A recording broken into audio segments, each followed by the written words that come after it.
Ito gagawin natin. Philips na 32 inch. Ang problema niyan ay magno-normal siya tapos magpi-flicker siya ng ganyan, no? Yan, normal naman. Flicker, normal. Tapos magpi-flicker siya ulit, normal. So yan yung problema ng unit natin. At kung bago lang kayo sa aking channel, huwag kalimutan mag-subscribe. Buksan natin. Ito yung model. Yan, 32 inch Philips ang tatak. Ito yung kanyang mainboard. Gamit na T-Con ay pang LG. Ito yung top board natin, dalawa ang source scope. Try muna natin i-modify, titingnan natin kung magno-normal. Pag nag-normal yon, okay na siya. So wala tayong binago sa panel pag ganon. So try muna natin. I-modify lang natin dito ay yung kanyang swapping voltage. Ito yung swapping voltage natin, yung odd saka yung even. So yan yung i-modify natin.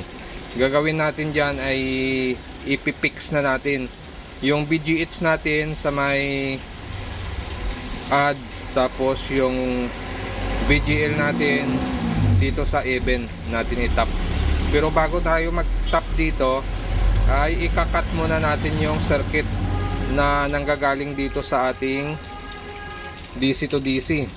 Yan, ikakat muna natin yung circuit na yan bago tayo maglagay ng BGH saka BGL. Kasi pag hindi mo kinat yan, yung sinupply mo rito na BGH, BGL, babalik yan dito sa ating DC to DC. Sisirain niya ito.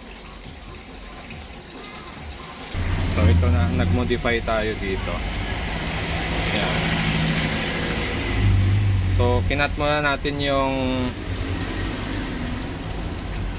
doon sa taas yung circuito ng odd-even signal natin doon. Kinat natin yon. Tapos naglagay tayo ng BGH sa ating even. Tapos BGL naman sa ating odd. Kasi nung una kong kabit yung odd natin ay BGH, pangit yung display. Tapos yung even natin ay BGL, pangit yung display nun. So nasa sa FB natin i-upload yung setup na yon. Ngayon ito, okay na yung display nya. So wala pa tayong kinating dyan na signal sa ating top board dito. Wala pa tayong cutting dito. Yan, walang cutting yan. So kahit kunin natin yung supply dito sa ating top board, makukuha na natin yung supply na fix na yung ating BGH saka BGL dyan sa ating swapping voltage. So dito yung swapping voltage natin, ito yun, at saka yung even natin. So yung pangalawa, pangatlo saka pang-apat, ito yon. Ito yung nakalagay dyan ay add. Dapat BGH to, di ba? Yung add natin, pero ang nakalagay ngayon dyan sa tester natin, yan, negative 5 ngayon yan. So negative 5 yan. Tapos ito naman yung even natin, dapat ay negative 5 ito, pero ang nakalagay dyan ay 27. Yan, so nagkabaliktad yung supply na nilagay natin, yung even natin ay 27 at yung add natin ay negative 5. Yan. So ganun din yan dito sa kabila. Yan, dito naman yung ating odd even signal.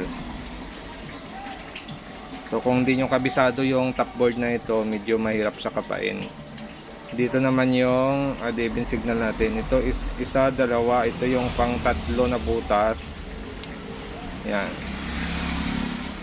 Tapos yung pang-apat na butas, yan yung swapping voltage natin or odd even signal natin. Okay? So mapapansin nyo, okay na yung display ng unit natin. Yun, normal na siya, hindi na siya gumagalaw. Yan. So walang cutting method yan, walang tape method yan sa ating top board. Ang ginawa lang natin, minodify lang natin yung supply ng swapping voltage natin dito sa ating T-Con.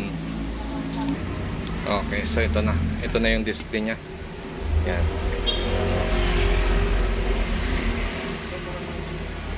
Hindi na nagpi-flicker, normal na yung display natin.